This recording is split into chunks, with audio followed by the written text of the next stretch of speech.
मैं भारत को भारतीयता की मान्यता के आधार पर फिर से खड़ा करना चाहता हूं, उस काम में लगा। गांधी जी ने कहा कि हमें कूच करना, एक मार्च निकालना। जैसे वो दांडी मार्च उन्होंने निकाला था भारत में, बहुत ऐतिहासिक, वैसा ही एक मार्च उन्होंने निकाला साउथ अफ्रीका में। अब मैं घटना पे आ रहा हूं जिसने मुझे बहुत प्रभावित किया। वो मार्च गांधी जी ने जब शुरू किया तो उसमें करीब 4000 महिलाएं और करीब 1200-1300 बच्चे उनके छोटे छोटे, और करीब 6000 पुरुष, इतने सब लोग पैदल पैदल निकले। तो कई लोगों ने गांधी जी से कहा कि ये बच्चे बहुत छोटे हैं, अभी क्या करने का इनका। तो उन्होंने कहा जिनके बच्चे छोटे हैं वो जुलूस से बाहर निकल जाए।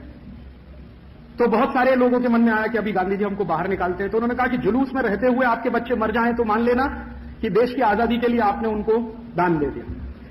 मेरा आपसे निवेदन है कि जिसका भी दिल कमजोर है वो निकल जाए इसमें। मुझे कमजोर लोगों की भीड़ नहीं चाहिए, ये उन्होंने स्पष्ट कहा। तो लोगों में हौसला आया, और हौसला आया तो वो सब चले।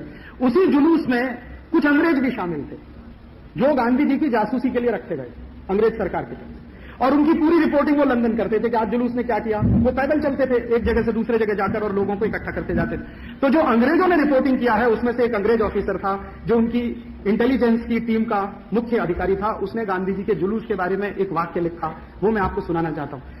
उन्होंने कहा कि मैंने मेरे जीवन में जितनी भी सेवा की है ब्रिटिश गवर्नमेंट की, उसमें ये पहला जुलूस मैं देख रहा हूं जिसमें स्त्री पुरुष बच्चे सब एक साथ हैं, हिंदू भी है मुसलमान भी, दोनों एक साथ हैं, और दोनों एकदम भाई भाई की तरह से आगे बढ़ रहे हैं। किसी में किसी के प्रति वैमनस्यता नहीं है।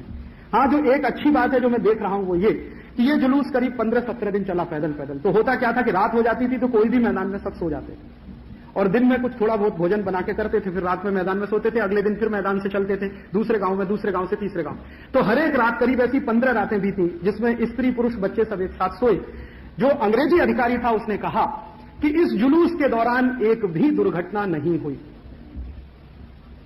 उसका जो इशारा था वो क्या कि 4000 महिलाएं और 6000 पुरुष जिनकी उम्र 20-22 वर्ष से लेकर 45 वर्ष के बीच में है, कहीं भी कोई दुर्घटना नहीं हुई।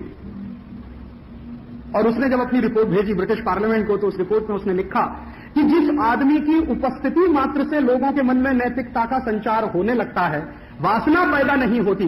स्त्रियां भी लेटी हुई हैं और पुरुष भी लेटे हुए हैं और दोनों नजदीक में हैं, और कहीं कोई घटना नहीं होती बलात्कार की, कहीं कोई घटना नहीं होती है शारीरिक संपर्क की, तो ये तो आदमी कोई विरला है और विचित्र है। अंग्रेज सरकार इससे लड़ नहीं पाएगी, ये उसने रिपोर्ट में लिख के भेज दिया।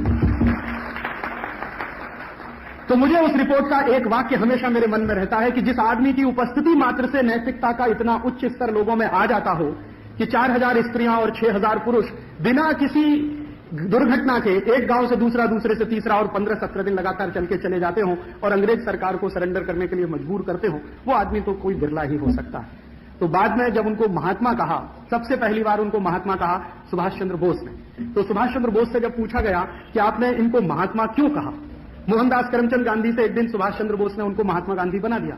और आप जानते हैं कि सुभाष चंद्र बोस के महात्मा गांधी से वैचारिक मतभेद थे। सुभाष चंद्र बोस चाहते थे कि आजादी इस रास्ते से आए, महात्मा गांधी चाहते थे आजादी इस रास्ते से आए।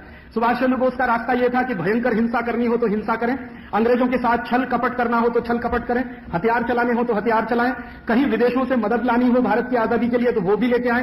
गांधी जी कहते थे कि एक तो उनका सबसे पहला यह आग्रह था कि विदेशी मदद भारत की आजादी के लिए नहीं चाहिए, दूसरा हथियार चलाने की जरूरत नहीं है, अंग्रेज बहुत कमजोर हैं, वो बिना हथियार के ही भाग जाने वाले हैं। ये गांधी जी को कन्विक्शन था बहुत पहले से। उनका कहना था कि इन कमजोर लोगों को क्यों मारना हथियार, ये तो हथियार उसके खिलाफ चलाना चाहिए जो अपने से ज्यादा ताकतवर हो, इन अंग्रेजों में कुछ भी ताकत नहीं है। और तीसरा उनका सिद्धांत ये था कि भारत में जो भी आजादी आएगी वो सिर्फ आजादी तक सीमित नहीं रही होगी, पूरा मॉडल बदलना पड़ेगा, जो ब्रिटेन का ढांचा है उसको हटा के भारतीय ढांचा लाना पड़ेगा।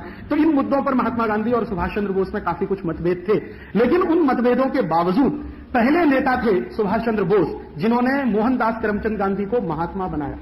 तो किसी ने पूछा सुभाष चंद्र बोस से, ये बात है 1940-41 की, जब सुभाष चंद्र बोस भारत छोड़कर जाने की तैयारी कर रहे थे, उसके पहले उन्होंने उनको महात्मा बोल दिया था। तो किसी ने पूछा कि आप ये बताइए कि आपने मोहनदास करमचंद गांधी को महात्मा क्यों कहा।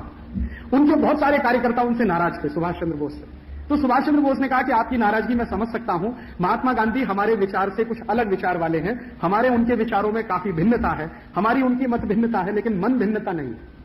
मेरे महात्मा गांधी से मतभेद है लेकिन मनभेद नहीं है। सुभाष चंद्र बोस का जो शब्द था वो ये था कि मेरे महात्मा गांधी से मतभेद है, मनभेद नहीं है। मन मेरा वैसा ही है जो महात्मा गांधी का, तो मनभेद नहीं है, इसलिए मैं उनको बहुत ऊंचा मानता हूं। और उन्होंने कहा कि मैं उनको महात्मा इसलिए कहता हूं कि उस आदमी की उपस्थिति मात्र से मन में नैतिकता का संचार होने लगता। मैं जब जब महात्मा गांधी के पास जाता हूं, मेरे मन में दया, प्रेम, करुणा, अहिंसा, ये सारे मूल्य पनपने लगते हैं। पता नहीं उस व्यक्ति में कैसा चुंबकीय आकर्षण है, ये सुभाष चंद्र बोस के शब्द मैं आपको कोट कर रहा हूं, पता नहीं उस व्यक्ति में कैसा चुंबकीय आकर्षण है जो उसके सामने जाकर बैठे भयंकर हिंसा भाव से भरा हुआ वो भी अहिंसक हो जाता है। कितना ही डेस्पोटिक हो, क्रूर हो, वो दया और करुणा का प्रतीक बन जाता है। उस व्यक्ति में ऐसा तो कुछ अद्भुत है। और दक्षिणी अफ्रीका की वो घटना जो मैंने आपको कही, वो अपने कार्यकर्ताओं को सुनाते हुए सुभाष चंद्र बोस ने कहा कि ये आदमी की तेजस्विता आज से नहीं, उम्र के उस साल से है जब वो खुद जवान हुआ करता।